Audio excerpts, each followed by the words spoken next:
qu'est-ce que vous seriez prêt à faire pour votre ami? Jusqu'où seriez-vous prêt à aller?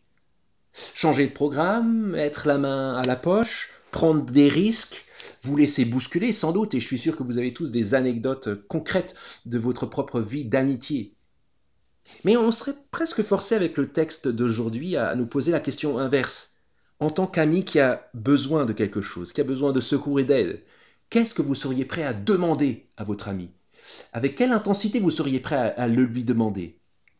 Il y a un peu des deux éléments dans le texte du jour, dans lequel le Seigneur Jésus, sur la base de ce qu'il est en train déjà de faire, il est en train d'enseigner ses disciples à prier, continue et nous enseigne, nous donne une parabole. Voilà ce qu'il dit au chapitre 11 de Luc et au verset 5. Lequel d'entre vous aura un ami qui se rendra chez lui au milieu de la nuit pour lui dire « Ami, prête-moi 3 pains, car un de mes amis est arrivé de voyage chez moi et je n'ai rien à lui offrir. » Si, de l'intérieur, l'autre lui répond « Ne me cause pas d'ennui, la porte est déjà fermée, mes enfants et moi nous sommes au lit et je ne puis me lever pour te donner des pains. » Je vous le dis, dit Jésus, même s'il ne se lève pas pour les lui donner, parce qu'il est son ami, il se lèvera à cause de son importunité et lui donnera tout ce dont il aura besoin. Deux observations pour nous aider à comprendre. Déjà, la première, c'est qu'à l'époque de Jésus, dans le Moyen-Orient du 1er siècle, l'hospitalité, c'était au cœur de l'attitude sociale. Héberger une personne de passage, ça ne se questionnait même pas, et même en pleine nuit.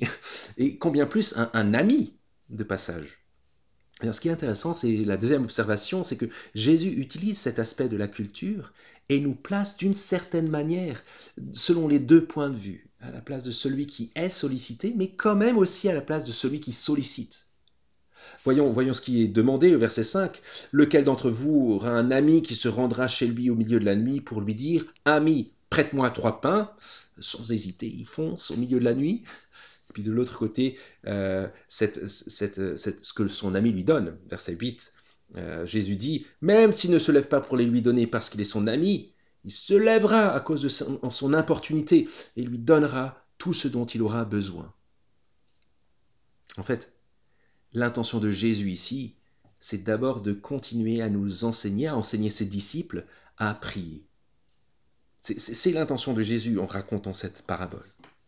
Et après nous avoir montré quoi prier et dans quel ordre de priorité, c'est le Notre Père qui précède juste dans l'évangile selon Luc au chapitre 11, et bien juste sans transition, il apprend ici à ses disciples plutôt comment prier, avec quelle intensité. Et pour cela, bien sûr, on va voir la suite qui va venir enrichir notre compréhension de ce texte, mais déjà là, on peut dire des choses sur la prière. Jésus commence par prendre exemple dans cette parabole sur un homme qui sollicite cet ami-là au milieu de la nuit. Et quelles sont les choses qu'on devrait apprendre? Déjà, est-ce que nous avons peur d'avoir des attentes trop élevées pour Dieu? Pensons à cet ami imparfait, mais qui donne quand même, selon la demande, tout ce dont il a besoin. Et pensons ensuite au Père. Le Père est puissant pour nous donner bien au-delà même de ce qu'on pense. À celui qui peut au-delà de ce que nous demandons et pensons, à lui la gloire, dit Paul en Éphésiens 3. Deuxième chose, est-ce que nous serions, nous, hésitants et partagés dans notre manière de demander les choses à Dieu? Pensons à cet homme qui n'hésite pas, qui ne va pas par 4 chemins, qui demande précisément des choses et qui les obtient de son ami imparfait. Et pensons au Père. Le Père s'attend à ce que nous soyons résolus dans nos prières. Sans doute, nous dit Jacques, pour la demande de la sagesse, par exemple. Et il lui sera donné, mais qu'il ne doute pas, qu'il soit résolu. Enfin, est-ce que nous avons peur de déranger Dieu dans ce que nous lui demandons?